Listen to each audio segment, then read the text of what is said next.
City on the East Coast. So I'd like to introduce Lauren Tenney. Hi, everyone. Thanks for joining us tonight. I'm a psychiatric survivor. Happy Bastille Day, where we speak out to break the silence about psychiatric oppression and celebrate the human spirit. It's been a real honor to be able to work with Surviving Race. I'm looking forward to tonight. Thanks for joining us. I'm in Florida, by the way. Thanks, Lauren. Yvonne Smith, you want to introduce yourself? Yes, I'm Yvonne Smith. I hail from Washington, D.C., the nation's capital, and I am a psychiatric survivor also. And I'm very glad to be here and see everyone. I see it's 172 of us strong.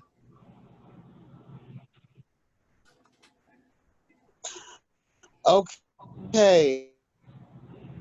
I want to thank Casey Purdue, who's helping us with our caucus, and Sonny Briscoe, Joan, for really organizing the caucus. She could working hard.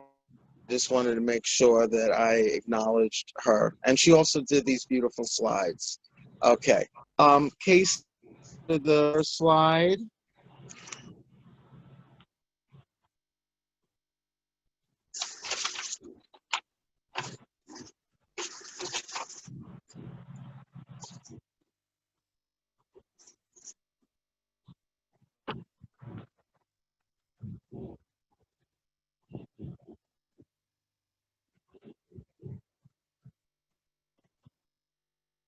Okay.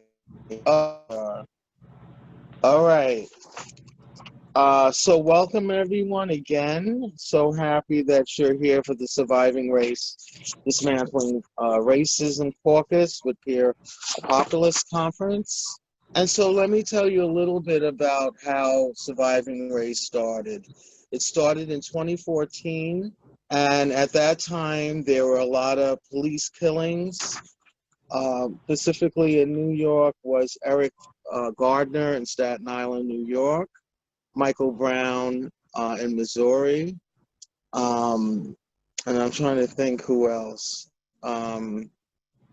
Well, there were many. There were many, and we decided as a consumer survive extirpation movement, as a peer movement, that we really needed to do something about this.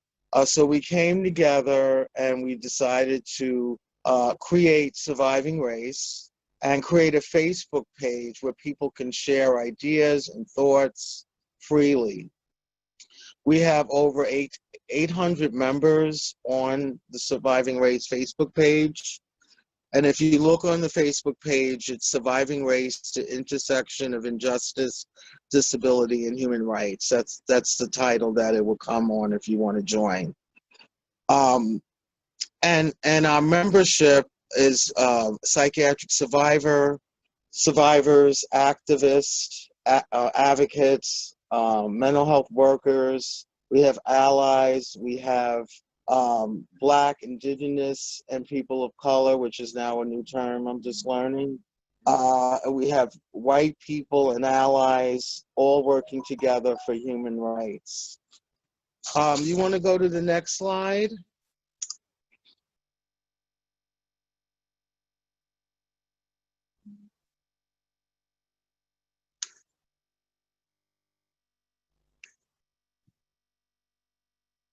Okay, Casey. Sorry, one moment. I'm trying to. Oh, no problem. How, Emily? Yeah. Did I go? Okay. Okay. Sorry about that. No problem. So this is just a graphic. We've been doing a lot of images. A lot of it's coming from Jen Patron, and you'll see some here from Lauren Tenney. So we're doing a lot of visual arts to really express how we feel about racism and surviving race and mental health issues. So we create these memes. So that's just one of them. The next slide.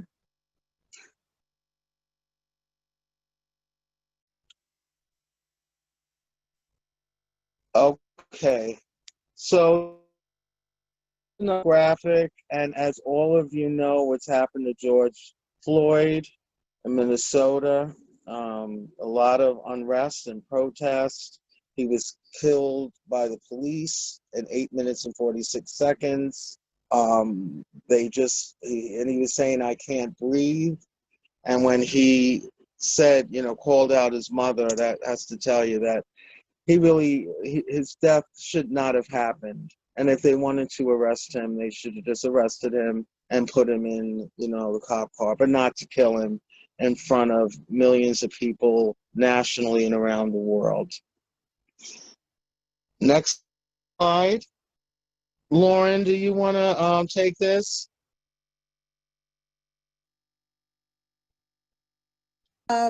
Hi. So I think that when we look at the racist and classist ways that public mental health services are delivered in the country, but certainly in New York State, it gives us real issue for pause. And so the chart that you're looking at on the side has it's data that's from the Assertive Community Treatment Program, the ACT teams in New York State. I can almost guarantee you if ACT teams were something that was wanted, that more than 18% of the population of people receiving those services would be white. When we looked at this data, and ACT, of course, is one of the main programming services that people who are under involuntary outpatient commitment are subjected to, that nearly half of the people who are on ACT teams or who have ACT teams overseeing them are Black, 24% are Latinx, 4% were Asian, 5% listed as other, and again, 18% of the people on ACT teams are white. If there's ever been evidence of the racist ways in which public mental health programming gets carried out, ACT teams in New York State is it. We only have, for those of you who don't know, we only have 2 years left in New York to get Kendra's law, involuntary outpatient commitment laws that are carried out through the assisted outpatient treatment programming off the books. June 30th, 2022, if we can't successfully convince the legislators to sunset that law, it will become permanent in New York State. And that law has been the basis for many other involuntary outpatient commitment laws around the country, like Florida's Baker's Act and other things, Laura's Law, I think, in California, and other types of laws like this that really, first of all, enact the fraud of psychiatry and don't tell the public tax dollars, the people who are giving their public tax dollar resources to this system, that they have absolutely no scientific evidence for any psychiatric disorder and plenty of scientific evidence for the injury that it causes. And I think that when taxpayers over the time have found out about what happens to us inside of this system, that they become infuriated, but because they buy into the idea that psychiatry has authority, they always just throw more money at it, thinking that it's the benevolent good thing to do. And so the system just winds up getting larger and perpetrating more fraud and perpetrating more crimes against humanity against us and violating our basic civil, constitutional, and human rights. And so, we've been really looking at trying to call attention to the racist and classist ways that this has been designed since the beginning of time. The way diagnoses is, there are disparities in who gets diagnosed. And then also Surviving Race, one of our real missions early on was to have our movement, which is largely white and middle class, and with a lot of men in power, be more representative of the people who are actually being subjected to these kinds of human rights violations and having to experience oppression in these kinds of ways. And so we can look at data in a whole bunch of different ways and show both at the state level and nationally that the racial disparities and the outright racist and classist ways in which people are court ordered or subjected to services that are not voluntary is clear. And that one of the other reasons that Surviving Race really started at the beginning also was that a report came out that 1 out of every 4 people killed by the police is killed on a mental health check. With no crime committed, no crime expected, but killed anyway. Deborah Danner and others have really been the subject of this over many years. And Michael Brown in Fort Bend, Texas, one of the major situations that we tried to call attention to for years. Anyway, so when you look at the demographics of who's being court ordered, it's really important for people to understand that there are institutional, structural, racist, and classist practices that are being carried out with tax-supported dollars, and that all of us really need to be speaking up and out about it and holding the systems accountable. Thank you for your time and letting me talk about this. Oh, thank you, Lauren. Casey, can you go to the next slide, please?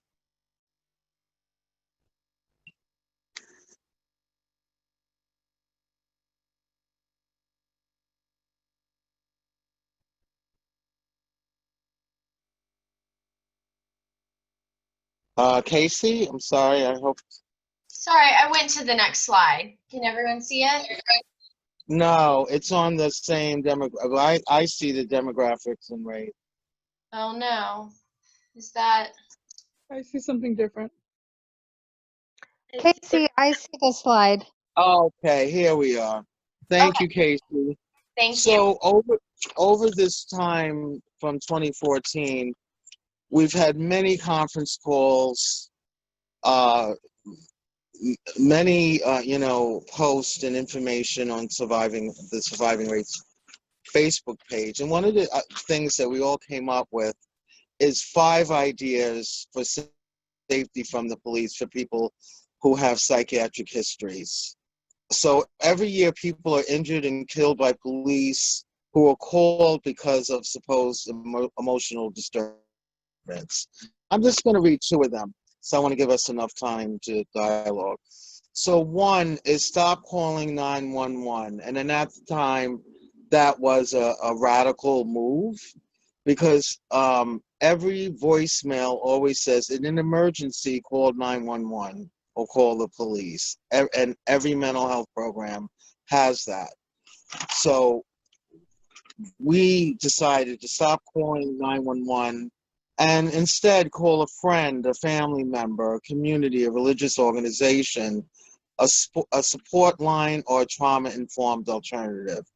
And also important is stop psychiatric profiling. We must eliminate support for damaging and ineffective practices of psychiatric profiling, not justify or expand them. A person's actual or perceived history of psychiatric diagnosis, treatment, or institutionalization is often used to justify police killings or brutality.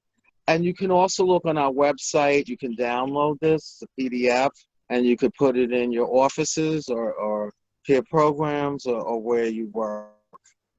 Next slide, Casey. And Lauren, Celia, do you want to read some of this? Celia, before we go on to there, I know it might seem obvious to a lot of people, some people it's not. The reason why you don't want to call 911 is because the biggest reason is that police are not trained to deal with psychiatric emergencies. They are trained that if you have the slightest amount of resisting, that is a justification for brute force. So although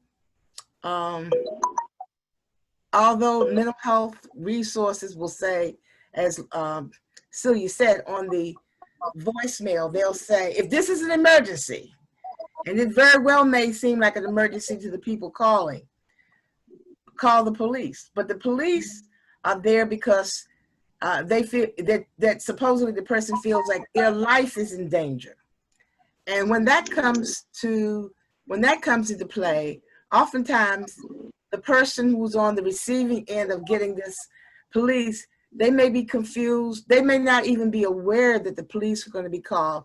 I've had several people that have been involved in things where they have called to get help, And they thought a social worker or someone else was going to come, the person, and instead the police came and they wanted to gain interest to a place. So the police are not trained, even if they have some kind of awareness of mental health issues, even for people who don't have a mental health issue and you have some disagreement, it is not the people to call because they expect immediate obedience. If you notice in the, even in when George Floyd or Eric Garner, all of these cases, it didn't even seem, if the person is watching this, didn't seem like they were resisting at all. So unless the person just dies there, it is not a reason to do that. We always want people to have a backup, even family members, of someone to call to do that. Unless the person has a gun or a machete or something, do not call the police. Do not help the police identify us. Thank you. I'm sorry, I had to put that in, Celia. No, it's great. Thank you so much, Yvonne. I also want to say, as we have this message of defunding the police by Black Lives Matter and other activist groups, we have to also look and rethink mental health services and crises. So it's not like we transfer from the police and then we're in mental health services that are not really that helpful. We really have to look at that, because when a family member calls for a loved one who's in emotional distress and they may be acting different, and then police come, and like in Deborah Danner's case, that she came at them with a knife, that is no reason to shoot that Deborah, to kill Deborah. You know, her life is gone, and the police have to stop deciding who lives or dies.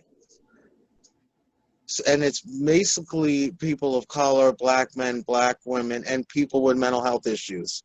That's not their job to do that. So the next slide, Lauren, do you want to read some of them? Or Yvonne, either one? I can't see it. That's what the problem. I can't very well see it that well. Lauren, can you see it? Yes. Hi. Sorry, this was the slide that had some trouble. Okay, so it's 10 things you can do today to work toward eliminating racism. The first is end intergenerational and historical traumas and invest in resources for healing. So do you want to talk about any of this as I go, or do you? No, I mean, you could just say a couple of ones that we came up with. Okay. Read them. Support the elimination of police brutality and police killings and police calls for supposed psychiatric reasons. To support actions that hold police, psychiatrists, and others in authority accountable for their violence toward people with psychiatric histories.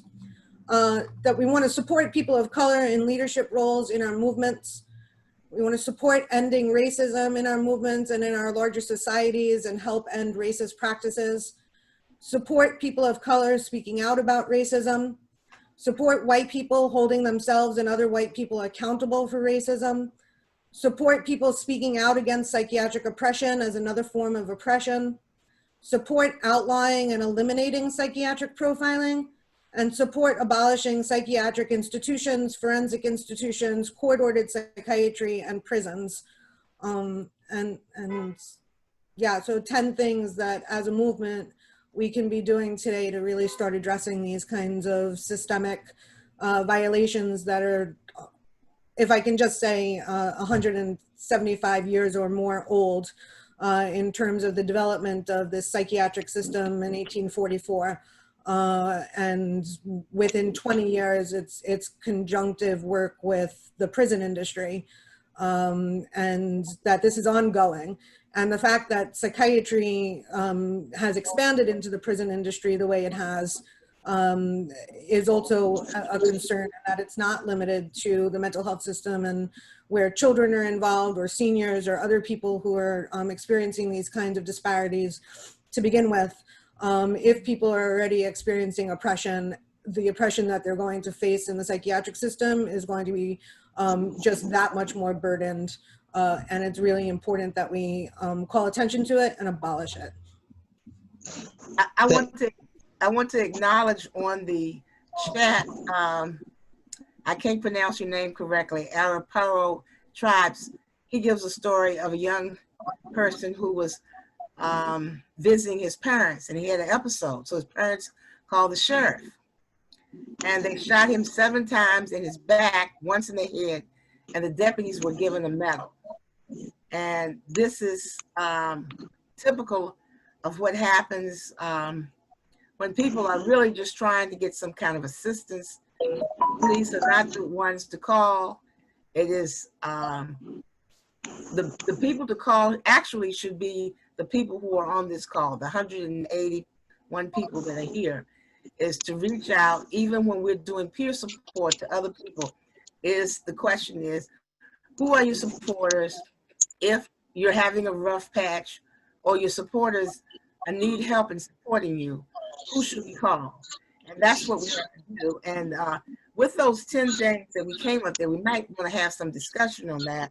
But we have, if you continue going to the same pool, during this period with George Floyd, what I have done myself, as I've said to all the organizations that I've been involved in, we have to review several things. We have to review policies, procedures, and customs. Because sometimes customs are, they're not meant to be racist, but they are. I'll give you an example. If you continuously go to a pool, let's say if you're looking for a supervisor or peer specialist, and you continuously say that you're going to go to a pool of your local state university, or and many of you persons who have lived experience, especially if they're African American, if they've had their education interrupted, they won't have a master's degree. So people say, why don't we have anyone who has that's in a supervisory role? Well, if your custom has been to go to a pool that that will have only a very few people that are African American or Hispanic, that's what you're going to get each and every time. So you have to examine policies, procedures, and customs, things that you're constantly doing that may not seem on the face to be racist, but it's just baked in the cake.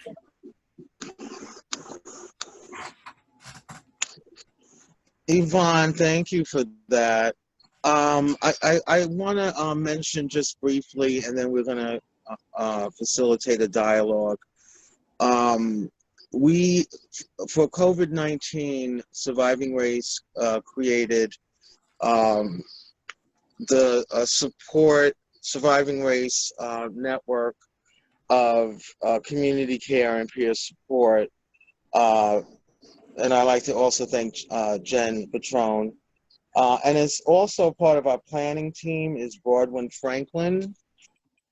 She's been very instrumental in helping us and run. And so what this is about is during COVID and people were home, we developed some dialogues and some sessions where people can go for, to come on for an hour. So we have reframing crisis, self-care, community care, and peer support, sister circles, which Tina Brooks and myself do, called The Balance with Broadwin Franklin on Thursday nights at 8.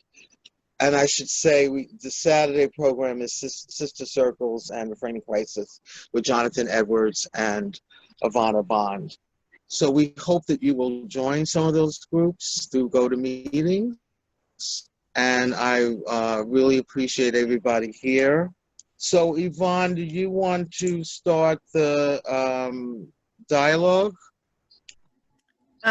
Yes, I would like to start the dialogue by saying that if people have some urgent things they want to bring us up, they should use the chat if they are on Zoom. And if not,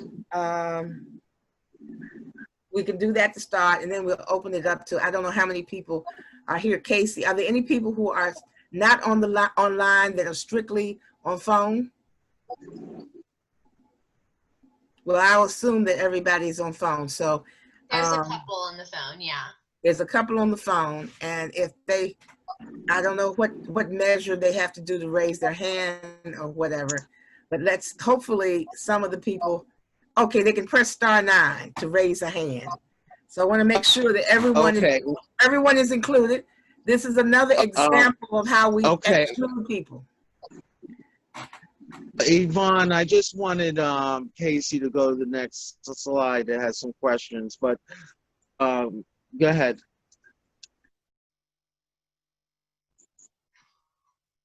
Thank you. Go ahead, Yvonne. Yes, I noticed we have a couple of people that have raised their hand. And I wanted to know what questions do they have about Celia, and what are they doing in their individual communities as far as putting the fires of racism. I guess that's the best way to start there. I think there are 2 people that have raised their hand.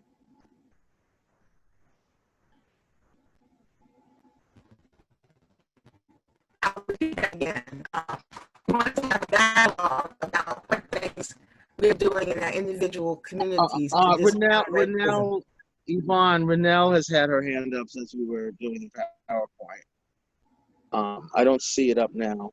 Okay, Casey, can you unmute her? I got it. Can you hear me? Yes, we can hear and see you. Okay. Celia, I just want you to know that I was only able to see kind of the top of your head. I don't know if you can move your camera. Okay, I had turned it off for a second. Sorry. No, before that I couldn't really see you. But I don't know. Can you see me now? I can. You're kind of blurry. Okay, I don't know why I'm blurry. Maybe because. Can you hear her? I can hear her just fine. Okay. Do you That's wanna? better. Okay. What do you want to say, Renelle? All right. Thank you. Was that it? Yeah, that was it. I couldn't see you. Oh, okay. Anyone else? Right. I know there were some comments in the chat about CIT. I can't remember who it was, but someone made a comment that they stopped involving people with CIT because they found that it wasn't helpful. And I was wondering if people here, if you have other mechanisms besides CIT to have engagements with the police, or what has been your experience in using crisis intervention teams?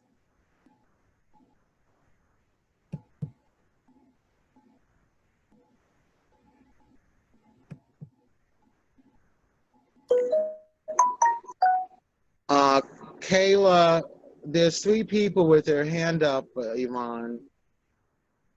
I don't know how to unmute them. Kayla.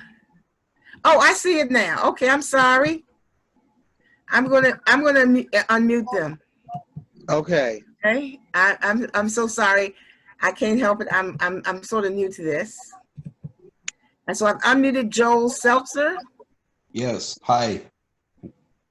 Can you hear me? Yes, we can. And I'm unmuting Penny as well. Go ahead.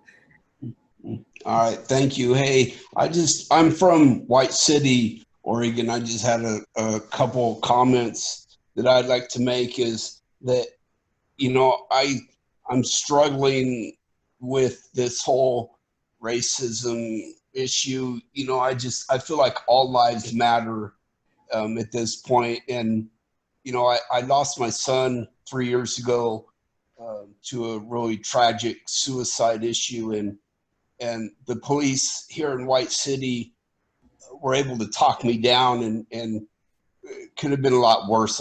That's all I'm saying, you know. So the flip side to that is, you know, there are some nice police officers, you know, that need to be recognized for the job they do. So we'll we'll explore later on why is it that Black Lives Matter. The reason why is because the screen that Lauren put up, because that, African American people, for example, only make up about 10% of the population of Washington in the United States.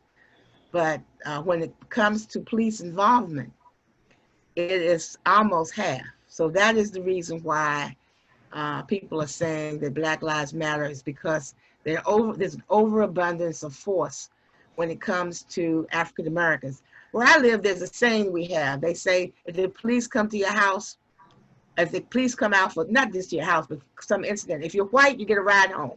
If you're Black, you go to jail. And in some places, that may mean that you die. That's not always the case, though. I mean, that's, I don't know. I'm sorry, I shouldn't. I just need to I've had some good experiences with police officers as well.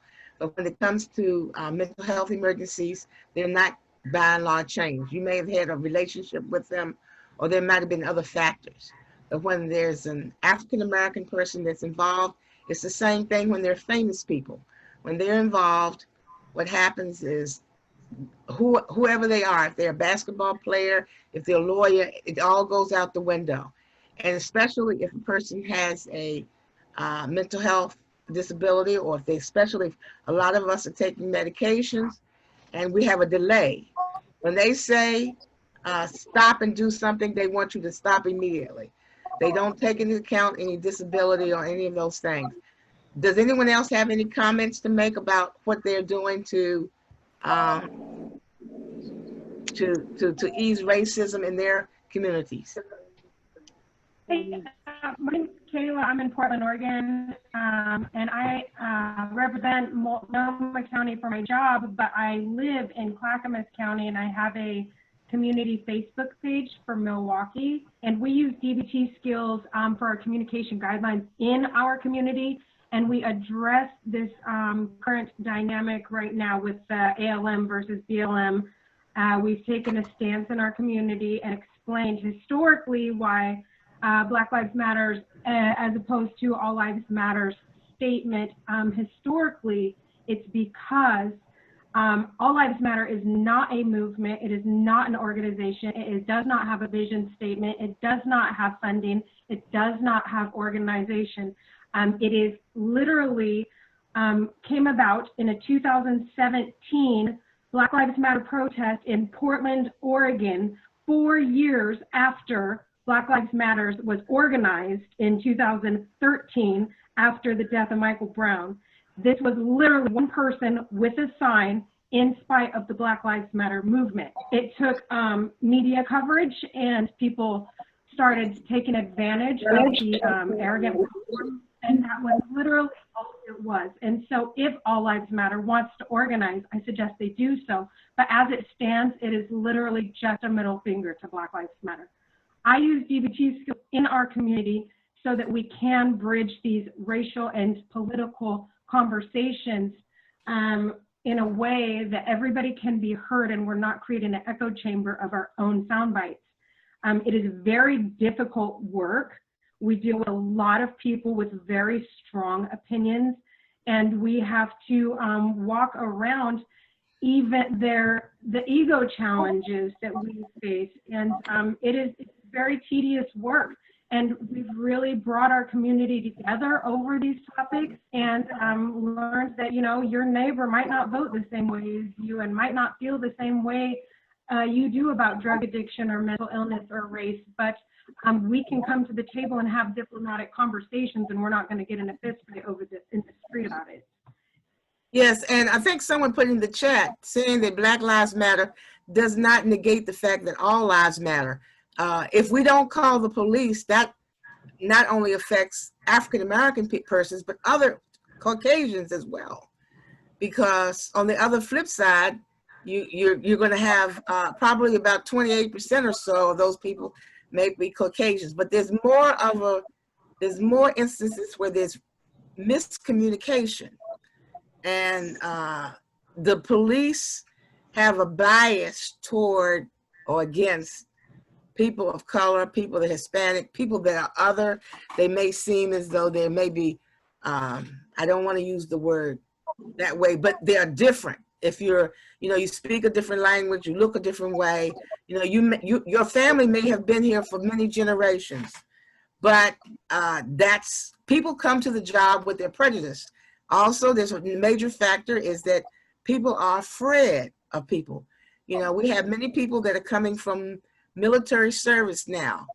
There's no reason that a person in a seatbelt, that's not a person with a disability, but a person in a seatbelt should be shot up.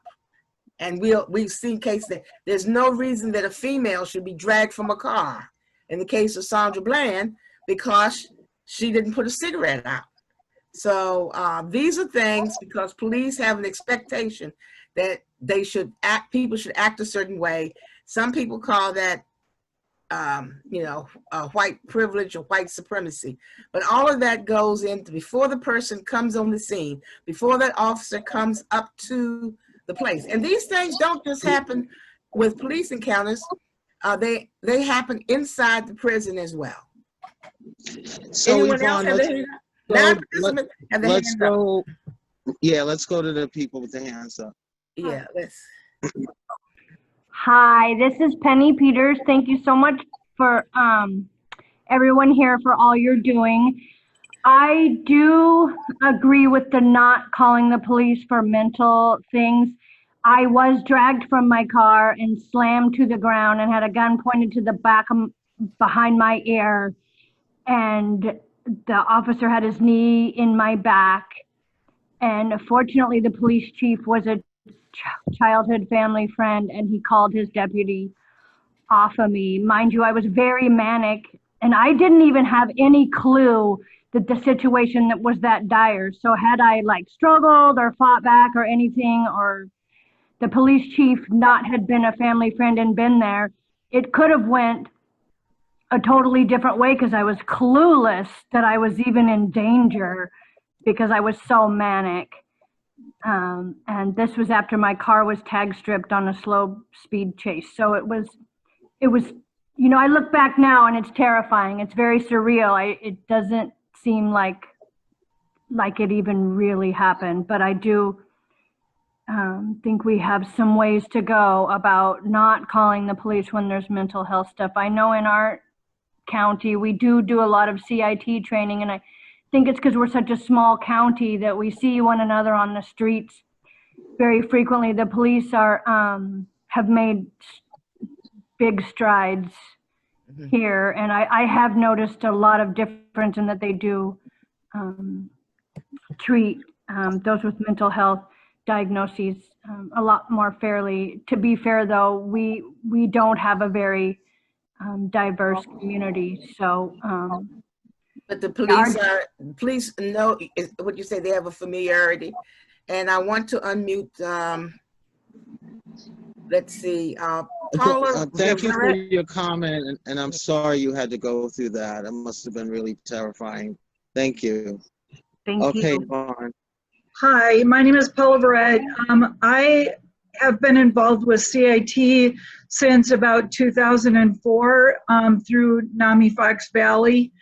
I know that NAMI is not a loved agency at this conference, but they saved my life. So my health would not be what it is today if it weren't for NAMI. I got to be a part of the training for CIT. They helped. I got to share my story, and I got to participate in the scenarios that they do. Our CIT officers really have made a huge difference in our community and have made a huge difference in how our community interacts with people who are experiencing unusual experiences or extreme states or other kinds of difficult times. We have a very inclusive community in Appleton, Wisconsin. I'm the director of the Peer Run Respite there. We just believe that everybody deserves compassionate treatment and care. And so when we have a mental health officer on the Appleton Police Department. He has a master's degree in counseling. He's Latino. He's the nicest guy I've ever met in my entire life. If he wasn't single, there might be something there for me. But well, thank you for your comments. And just as a note, how big is your community? Well, our community is 50,000 people, but we have other, we're south of Green Bay. And what's your demographics? We are primarily a white community, but we do have a large Latino community as well as a large Hmong community. We're one of the highest population of Hmong people in our community in the United States. I think we're like third. Okay, well, thank you very much. Carrie Domowski, you had your hand up? That was close enough. Yeah, so I do mental health litigation in Mass. So basically I defend people that don't want to be at the hospital. So I feel very, very strongly as many of the opinions that have been expressed here. We don't have outpatient orders that follow people. And I guess I'm just curious, I mean, and I've always wondered if there's disparity more in people getting taken to a hospital versus a jail, for example. Is it more likely that people of color would be taken to a jail instead of given the benefit of the doubt that it's like a bad day, you know? So that's one front. I do have concerns about the way that there's profiling and dangerousness of somebody as perceived by a clinician. And I think that that's an area that really needs to be honed on. I suppose my question was more though, just can you explain more how ACT works there and why it has not panned out, and like how much control and how that program got put there and became so racially disparate? Which program? The you guys were talking about the ACT program earlier. Basically, you know, the teams that follow you around with outpatient services. Oh, yeah. Well, they were. I'm gonna let Lauren answer because she talked about that. Mm-hmm. Lauren. I think that well, it's a complicated question, but I think that obviously there's racist practices in who winds up in prison from the start of the prison system being the legalized place where slavery gets carried out in America, right? The 13th Amendment legalized slavery as a form of a punishment for a crime duly convicted.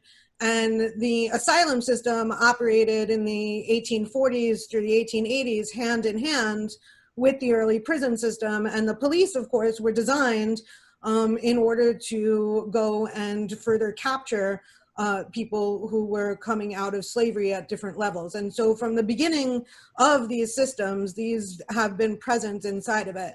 The assertive community treatment operations and the ways in which involuntary outpatient commitment gets carried out in racist, classist ways, I think is in part of that. Some people have also talked about the implicit bias that people have in terms of diagnosis.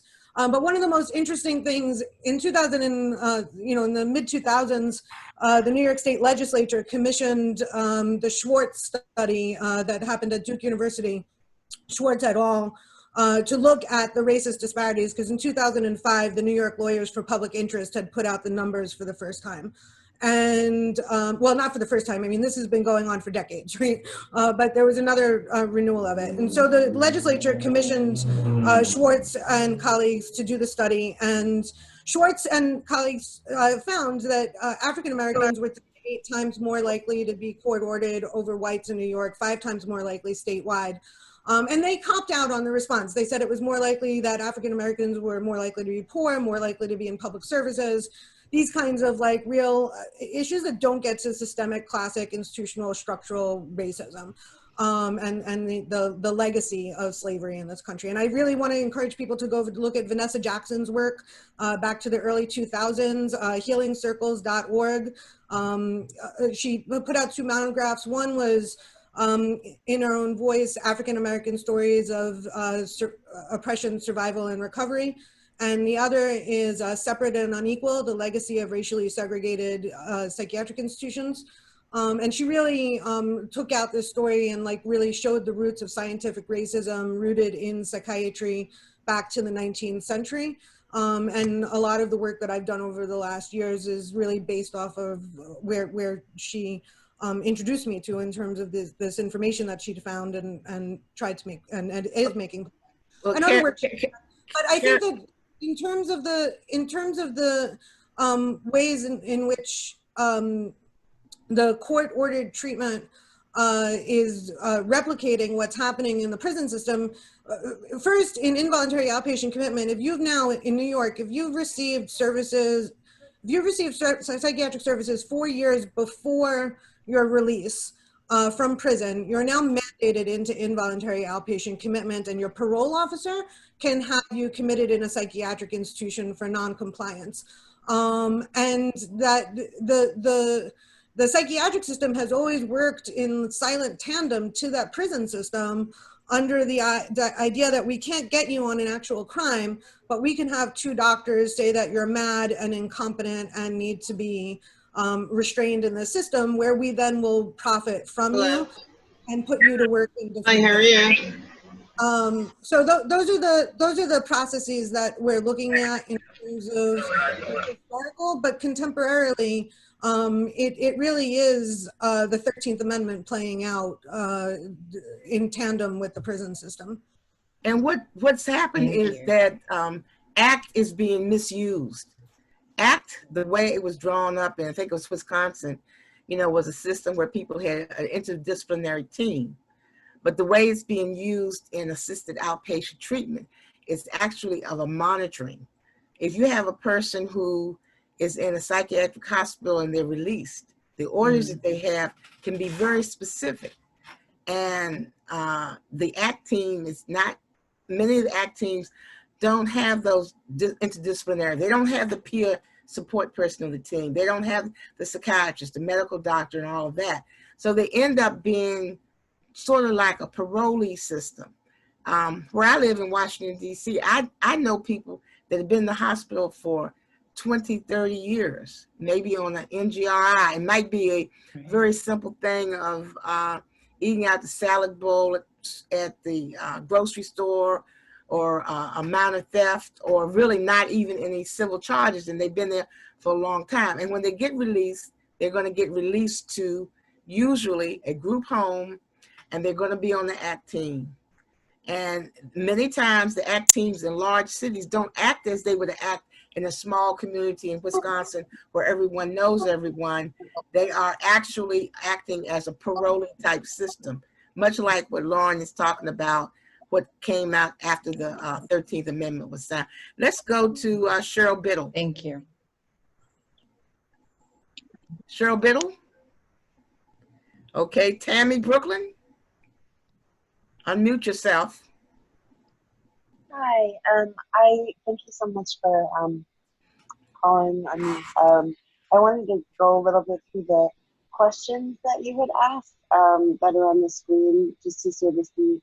I work in a community that for a hospital, and we're about 95% BIPOC, largely from the Caribbean and different parts of West Africa. And so the things that we've been doing is trying to put together lists, just really simple brochures or like little flyers or pocket handouts about alternatives to calling the police when someone is having a mental health struggle. That's something that a number of folks in the community have very specifically asked about. Definitely after, I mean, it's always a conversation, but certainly after the footage of George Floyd came out. So we've been trying to do that, and I know that the organization is really actively, the hospital that I work at, we're trying to really actively have conversations around how racism is playing out in our own staff, among the staff members, and ways that, as was just said, that hospitalization really kind of mirrors a lot of the racialized trauma that exists in our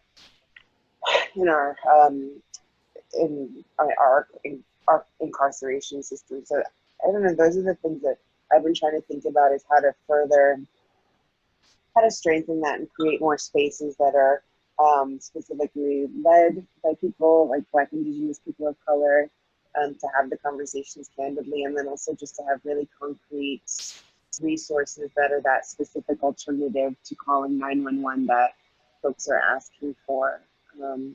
Yeah, and I know we're in similar areas, so yeah, any guidance on that always appreciated. But that's what I'm trying to help, do.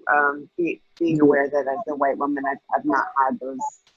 I have no clue as to those personal experiences with the police, but I want to make sure we're making space for it.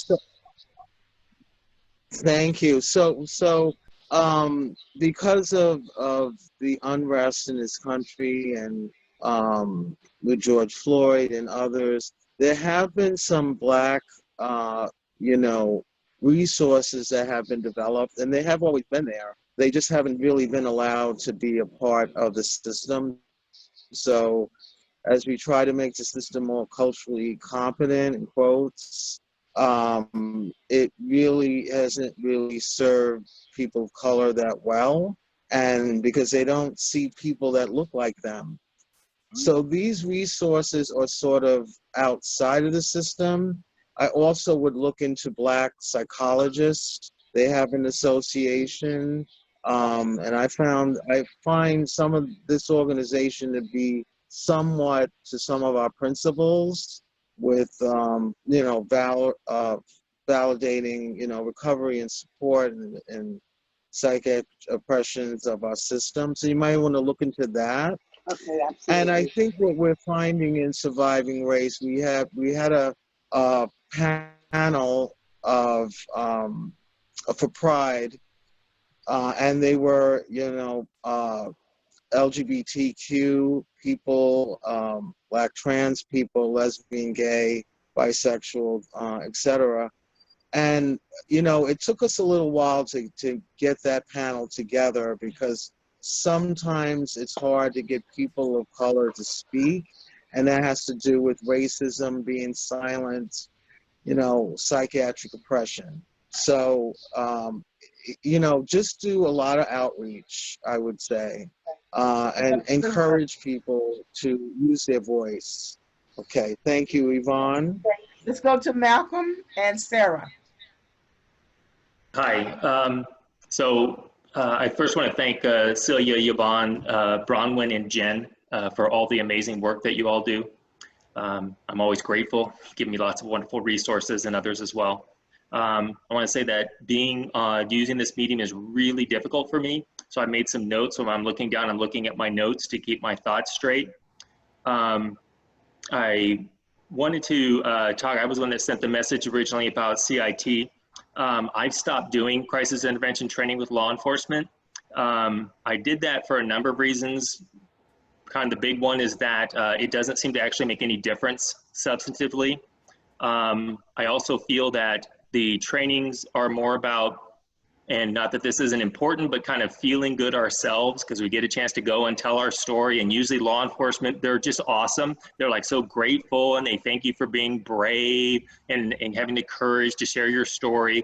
But actually having that translate into what happens when they go out and they're doing their job. I think Yvonne's comments early on were just spot on exactly how that works. In fact, one officer said to me privately, I should say, he said, well, just remember, when we spend 99% of our time being trained to contain a situation and 1% of the time responding supportively to citizens, what do you think we're going to do? That was a real wake up for me. And speaking to the issue that came up about when race creates the difference in a situation, I'm just going to use one example of a life experience that I had back some years ago when I was attempting suicide. Some concerned people called the police. The police responded, and in their response to me, I got beaten up pretty good, and then I ended up getting hospitalized. Psychiatrically hospitalized, excuse me.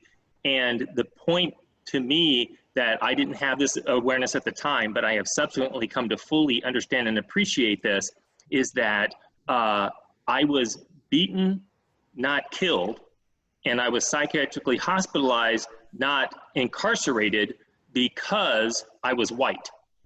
If I was Black, the rule is I was more likely to be killed and or locked up. And I think that that's the point that I hope as an ally, I hope I'm speaking to fellow white people when I make this point, that you are going to have the exceptions to the rule. A great example of that, because of the documentary, is James Chassie, Alien Boy, where a white person ends up dying when law enforcement responds, but it's the rule, not the exception, when it's a person of color. And we as white people really need to remember that and kind of bite our tongues, if nothing else. If we can't give an amen, hallelujah, and what can we do to help, then just be quiet. So thank you. Thank you, Malcolm. And Sarah? Yeah, I kind of wrote out some of the things that I was thinking in response to the 4 questions that you had listed in the chat, just in case my voice gets cut out or anything. So for me as an individual, I'm been really focused on doing a lot of educating myself on the experiences of BIPOC folks, and kind of to what the last person was just saying, Jim was just saying, you know, listening without interruption and without any judgment, and remembering that this is somebody else's experience and it is valid and true. And sometimes it's really hard to hear, just given, you know, somebody else's experience or just kind of what's going on. I work in an organization with data. Data is my bread and butter. So one of the things that I do as an organization is I look at our numbers on who we're serving and our demographics. And it's kind of my privilege to be able to call out what our demographics look like and question that regularly. And I think that that's something that is important to do, just so that we can take ownership and acknowledgement of who we are engaging with and question that. You know, I think questioning how organizations, you know, are, as a well-meaning white person and being part of a well-meaning, primarily white organization, you know, having that mentality of questioning, how are we showing up, how is this landing, and how could we do better, I think is incredibly important. When it comes to like systematic changes, I started out working as a homeless youth peer outreach back when I was 18 years old and still living on the streets. And one of the things that I experienced through that work was undoing institutionalized racism training. And that UIR training, as they called it here, was really eye-opening for me. And it was required for everybody that worked in peer outreach in the organization that I was part of. And I've actually been shocked to hear that it's not required. I feel like similarly to any sort of training around being a strong peer coach, or, you know, training about how to do any HR related stuff in a social justice or social relevant organization, I feel like having training around undoing institutionalized racism or just understanding institutionalized racism it's just as important as going through the policies and procedures, you know, going through the employee handbook. It's worth it. And I'm shocked that more groups aren't doing that. So for me, as showing up, I'm trying to really question why that isn't part of our inherent training for all employees. And I think that that's part of how making that change is questioning the data, questioning why are we putting money or putting effort into some trainings. Why are we putting effort into, you know, all of our organizations right now have put forth and said, okay, Peerpocalypse, it's important. We need to do this. We need to pay this X amount of money to go and participate. Why aren't we also making sure that we're taking time to go and participate in specifically, not just one training about systemic racism? Why aren't we doing this more often? So We're going to take one more person that had their hand up who has not spoke before we go back to the slides. Jim Wickle. Hi, it's actually Wyckoff, but everybody says that. Wyckoff, I apologize. Wyckoff, is that right? Yeah, everyone says it that way. I'm used to it. Doesn't bother me. First off, let me introduce myself. My name is Jim Wyckoff. I am a citizen of the Seneca Cayuga Nation of Oklahoma. I work as a peer recovery support specialist for the Iowa tribe of Oklahoma. I'm just going to kind of answer the questions that, you know, that are on the slide about what can we do individually. I think for me, you know, raising awareness and education, you know, and I would like to respectfully submit that, you know, as a Native person, you know, we stand with the Black Lives Matter because we know that into Black Lives Matter, our lives don't matter. Well, our lives haven't mattered since 1492, and it's about the same for the Black people in this continent, you know. So we know that until America will acknowledge its white supremacist history of genocide, slavery, colonialism, misogyny, land theft, and what have you, that all lives will never matter in this country. Thank you. One thing, so I think that, you know, on a personal level, I've experienced racism. I've been on the receiving end of it. I've experienced police violence. In Oklahoma, all the tribes have their own car tags. I've been profiled because of the tags on my car.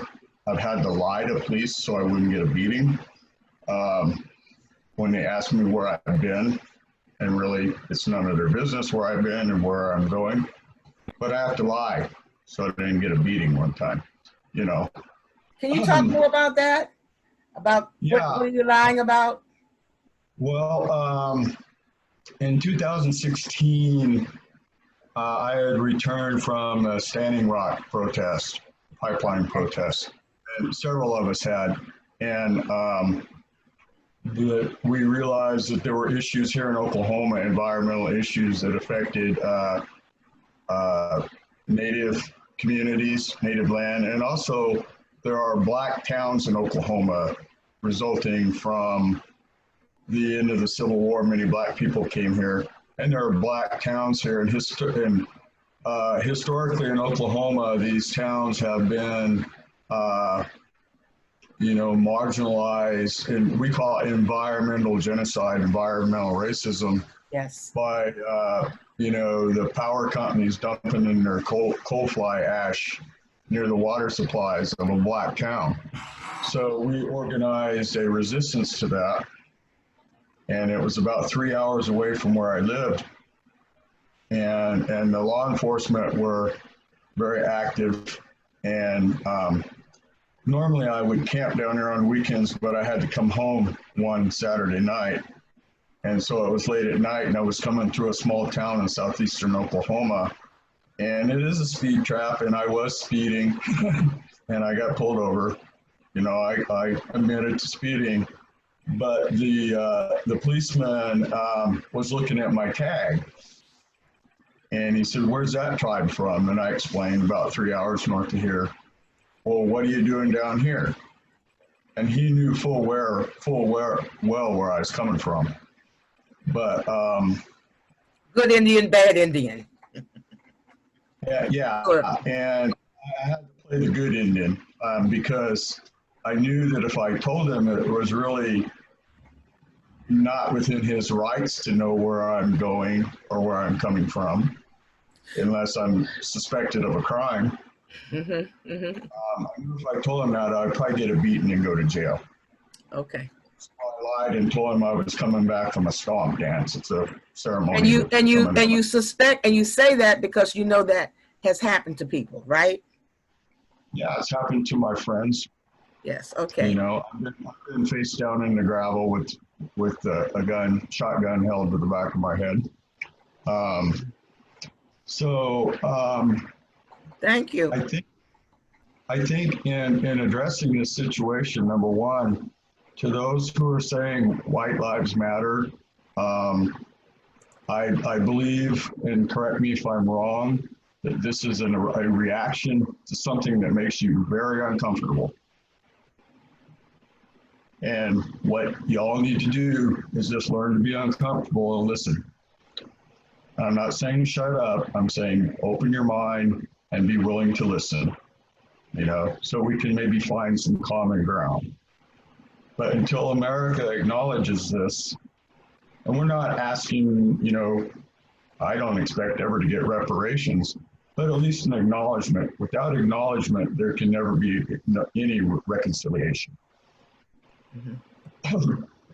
So, my organization, I work for a tribal organization. Yes. Jim, thank you. Okay. I everything you said, and I want you to know that our group wants more voices from you and others, and also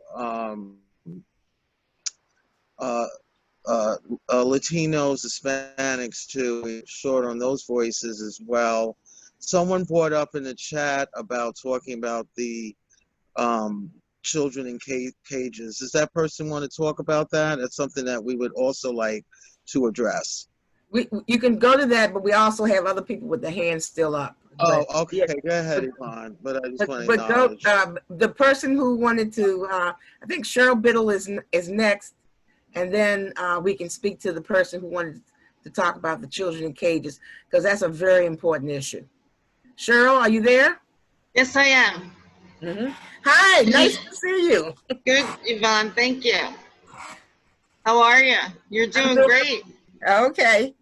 All I'd like to mention in my community is the house next door across the street has a sign about this by this. I don't know how big that is. And it's a red background with a white heart outline, and it says on it, stand against racism. So that is something in the community. I was going to ask them if I could take a picture and if it would be appropriate to post in Surviving Race. Stand against racism. Well, of course. If are you a member of standing? Are you a member of Are you a member of the Facebook page? Oh yeah. Well then. So that's something I can do individually as an organization. I wanted to get a copy of the police poster. You can post that. I don't see anything wrong with that. Celia, do you see anything wrong with that being posted as a post? Stand against racism. I don't think that would be any problem. That's the most visual thing I've seen in my community. Cheryl, that's no problem. Okay, Thank great, you, Cheryl. Thank you. Can we go on? Yes, go back to the you have more slides, or can we continue to have further discussion? Are there more slides, Celia? No, just keep it on there. The next slide is our contact information. Okay, and so just go ahead. We have people that are not on the Facebook page. They want to keep in contact with us in the chat. Please put your contact information. I think let's see. Has everyone spoken that wanted to? I think there's one more person. Ben Titan. Ben. Yeah. Hey, how's it going? Okay, I'm trying to get everyone speak who hasn't spoke before I go back to other people. Okay? Yeah.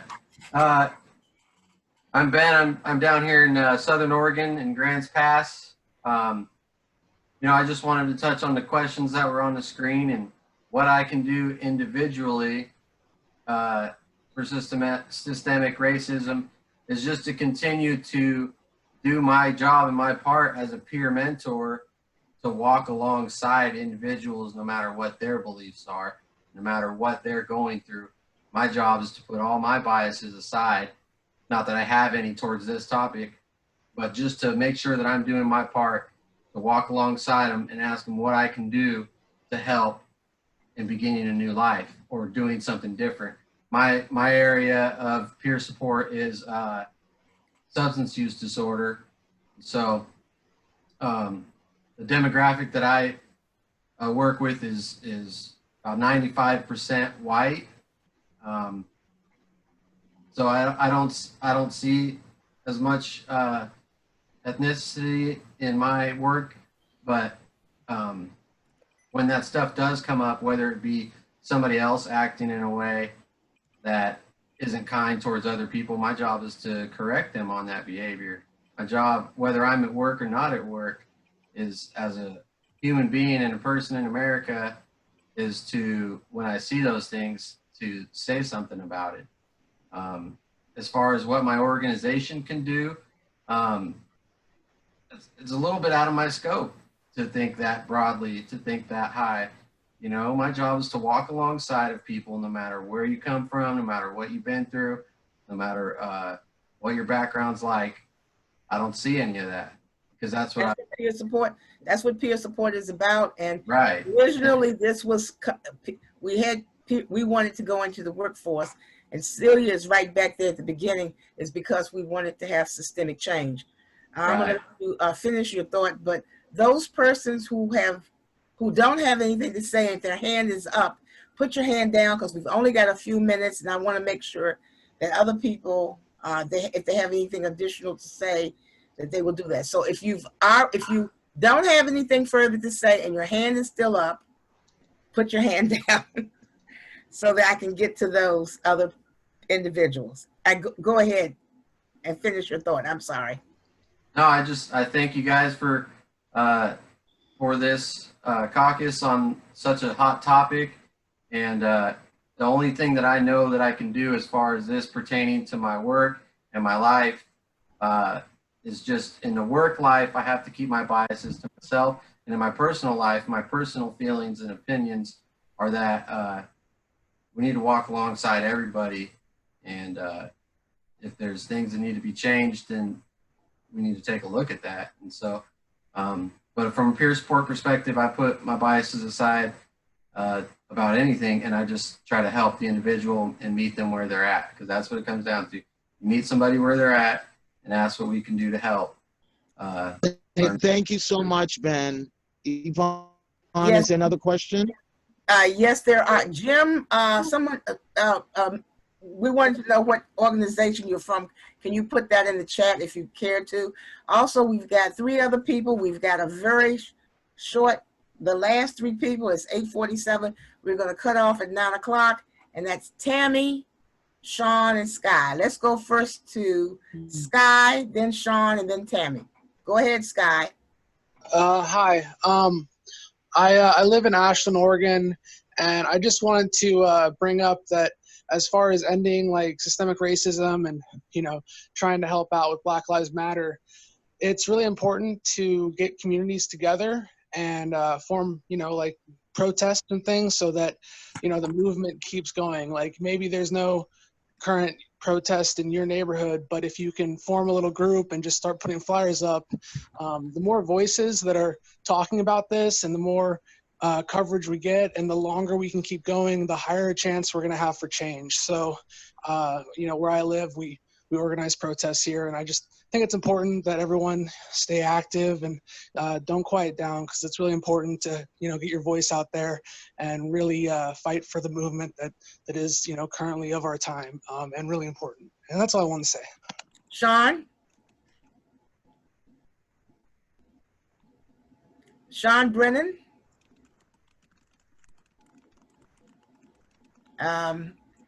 You're unmuted. You can speak, Sean. I think that's it. I don't know if Sean, and I'm gonna throw it back to you, Celia, because except for Sean, he has his hand up. It looks like Carrie. It looks like Carrie Mansell maybe is trying to say something. I am, thank you. I just wanted to share, I've really enjoyed this, and I want that I work for that I would prefer, sorry, the organization that I would, that I work for that I would prefer not to name at this time. Okay. When Black Lives Matter became a more recognizable and potent force after the George Floyd incident, I noticed that my organization had not made a public statement. And probably, as many healthcare organizations, kind of hid behind this no politicization idea, when effectively Black Lives Matter is a human rights issue. So I wrote to my boss, her boss, and the director of our company, and basically said it would be very remiss as a provider in this community for us not to show our support for Black Lives Matter.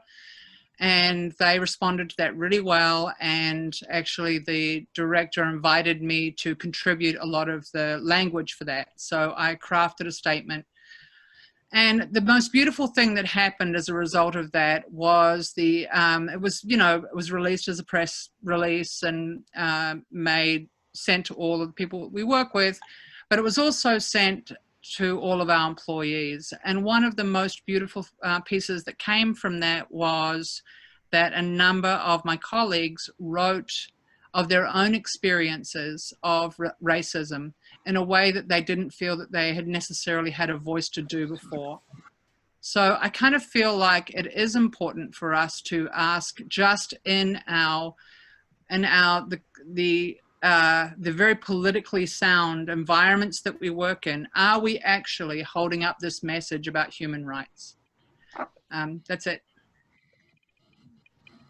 Some people are asking on the chat, the Facebook page, it's Surviving Race, the Intersection of Injustice, Disability, and I'm putting that up so that you can see what that is, including the link.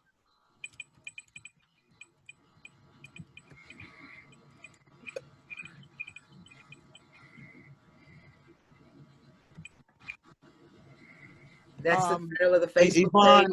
Yvonne, Sean Brennan has his hand up. Go ahead, Brennan. Yeah, can you hear me now? Yes, we can. Yeah. Okay. There was something wrong with my volume. I kept trying to talk. I apologize. Okay. I just wanted to say, what I'm really trying to do right now is to just actively listen. And I'm doing a lot of reading. I finished reading a book called Begin Again, James Baldwin's America and Its Urgent Lessons for Our Own. And just doing everything in my power to not shut up about my own white privilege and my understanding of that and what it means. I feel like if I shut up and white people that I get into a room with stop quivering and shaking when I start addressing it, then I'm not being a true ally. And then the other thing too is my organization, Brain Food Garden Project, is an organization that works with peers to learn more about healthy eating and gardening, a viable wellness tool. And one of the things that my organization knows to be truth is that, long unacknowledged and unchecked white privilege is one of the, significant factors for massive inequality in America and around the world, quite frankly. And the other thing too is that racism is at the root of why farms and land in this country is disproportionately white, and has, it has a profound impact on who owns, accesses, and benefits from land. So one of the things that I did was I actually partnered with Surviving Race because I wanted to make sure that my organization and the structure of my organization truly does what I set out to do, which is to honor all people and to bring people to the garden as a healing tool. And finally, the other thing that I'm doing, because another phrase that particularly white men in a room hate to hear, the patriarchy. And one of the things that I'm also doing with my organization is to use my privilege to have the first advisory and eventually board of directors that will be made up of women. It will be made up of trans women. It will be made up of women of color. It will be made up of Latinx women. And I believe the only way for us to open the door as white men is to open the damn door, and to allow for women to come in and be as brilliant and just as brilliant as they are. And I believe if we had ended the patriarchy a long time ago, we wouldn't have had quite as many issues that we have today. So that's what I wanted to say. Thank you. Thank you, Sean. Melissa, do you want to speak about ICE? And she said this in the chat, and children in cages. Would you like to speak?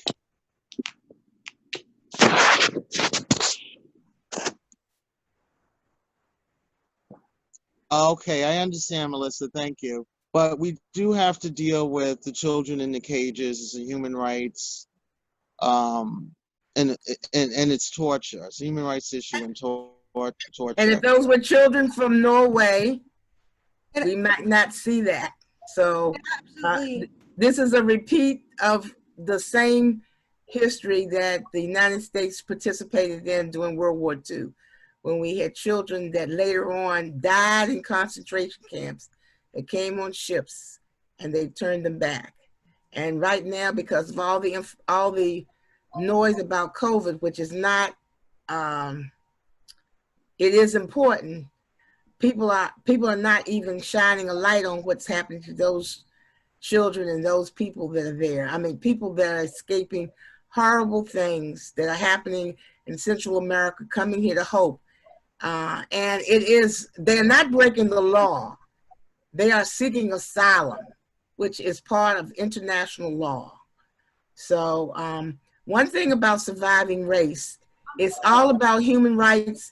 And I thank the individual for mentioning trans people as well, because we do include LGBTQI as well. And this is very important for our country, because in 15 years from now, the nature of this makeup of this country is going to be totally different. Go ahead, take it away, Lauren, because we only have a few more minutes. I just want to add on that there is a website. It's called How Long Have the Children Been Gone? It's approximately 837 days and 20 hours since April 6, 2018. When the first children were separated from their parents. And there's a petition that we have that we're trying to get the media to call attention and hold attention to this. And so if people can join that, the website is howlonghavethechildrenbeengone.org, I think it is. And so and can you put it in the chat, yes. Lauren? Can you Yes. type it in? Okay, and we have 3 minutes. I just want to say this was wonderful. I want to thank everybody for attending. And what we'd like to do when we get everyone's email, you can also email us at survivingrace2014@gmail.com. We want to have this dialogue again and maybe figure out help people and support people in doing this in your own communities. I think that's important thing that Surviving Race can support. So Yvonne, any last words? Lauren? Yes, a last word. If you are on Zoom, and if you look to the right, if you're in the chat box, go to chat, you'll see something that says file. Then there'll be 3 little dots. If you click on those 3 little dots, you can save the chat. So any information that you didn't get, you can do that. You can just go to the thing that says chat at the bottom of your screen, where you see file, move over to your right, there's 3 little dots. And then if you click on that, you can save the chat so you can pull up information. And that is all I have to say. Have a good night. Back to you, Celia and Lauren. Lauren, you have any last words? Yes, thank you everybody for joining in. Thanks Yvonne for jumping in, doing co-host, and thanks to Jen Padron and everybody else, and Celia, obviously, for all of the work and effort that you're always doing. And I see that somebody said this is the best thing I've been to in years. We appreciate that very much. And as I said, click on the 3 little dots and save it. Please put your contact information in there now. You've got probably another minute to put your contact information. Right. And I want to thank Casey. Thank you for hosting this and working with us, Surviving Race, on this. Thank you. And I want to thank Jen Patron, Boardman Franklin, and others, Cheryl Biddle, and others who are a part of Surviving Race. And people are still putting their contact information in. You probably got another. Let's give them a minute. Can we give a minute, Casey? Yeah, I don't think it's gonna kick us off. So yeah, thank you all, and I'll leave this leave your contact information up on the screen so everyone can be sure to get that written down as well.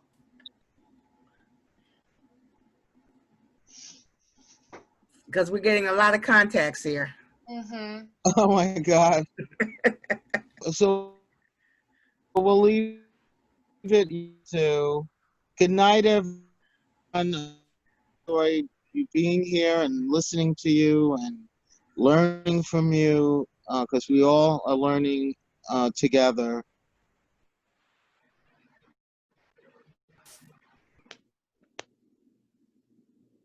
And Casey, give us a 20-second warning to. Okay. You want to do that, Yvonne? Why don't you do that? Give it 20 seconds. Put your contact information in now, or for all your piece. You've got about 20 seconds. Or you can email us at survivingrace2014@gmail.com. survivingrace2014@gmail.com. And we need to have more conversations like this. I wish that we could be longer and that we can have much more happening. Well, we're going to be planning that, and Yvonne and Lauren, Jen, Broadwin, everyone will be helping us have another meeting like this. Okay? Once we get everybody's contact. Have a good night, everybody.